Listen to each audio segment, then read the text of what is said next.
All right, this is One Last Midnight, and welcome back to another episode of Dawn of Man. So today, we're going to focus on managing your villagers, because those little suckers want to kind of do their own thing, but we don't want them to. We want to guide them, right? Well, there's a couple different ways you can do it. So I hope you guys enjoy the video. In this episode, we're going to look at managing people. And there's a couple ways that you can do it. You know, you could select an individual and have an individual do something manually. Let's say I want this person to go collect berries.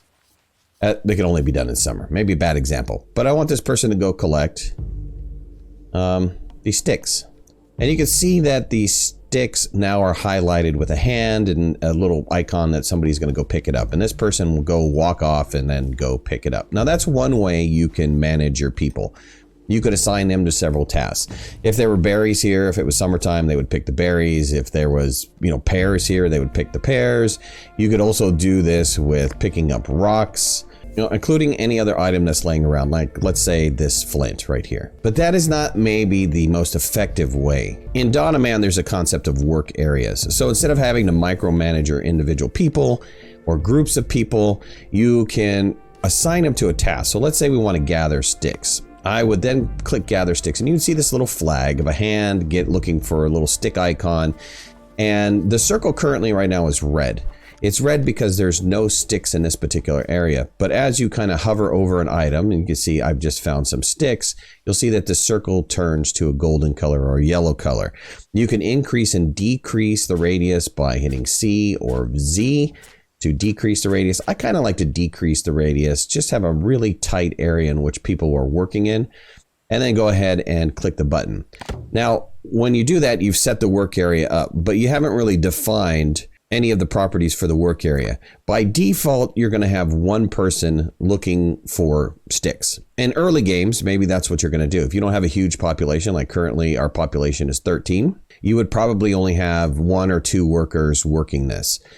You could also set the limit for the number of sticks that you want to pick up. Once that limit is reached, up here you can see my limit is 10. Nobody would gather sticks. They would go on and then perform some other task. You can use these work areas for many different things. You can gather sticks, you can gather flint, you can hunt, you can fish, you can gather wild plants, obtain stone, cut down trees, and some of these are locked. You actually get them unlocked when you unlock the technology for those specific areas. Work areas make gathering items significantly easier. You just have to put down your work area and they collect the items until they're actually gone. When they're gone, you'll actually get a notification down here in the corner that says flint is exhausted or sticks are exhausted or something, trees are exhausted.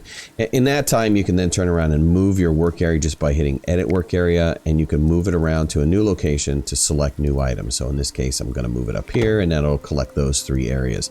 When you edit a work area, it actually keeps the properties that you initially set. So try not to delete your area, because if you have, let's say, 5 workers working here and you accidentally delete it, when you go down and when you go to put down a new work area, you're going to have to reset the properties because the properties don't maintain. Same with the size and everything else. You can actually, when you go to edit it, you can actually reduce the size or increase the size if you absolutely need to. Otherwise, like I said in the beginning, the only way to get and gather items is to manage your people individually. Though when you make a kill, they will go and they'll harvest meat and skins and bones by themselves. Typically, they'll just stand around if they have nothing to do. So if you see your people that are idle and they've got nothing to do, you either reach the max on a particular limit for that particular item, or you just don't have jobs that are available for them to do.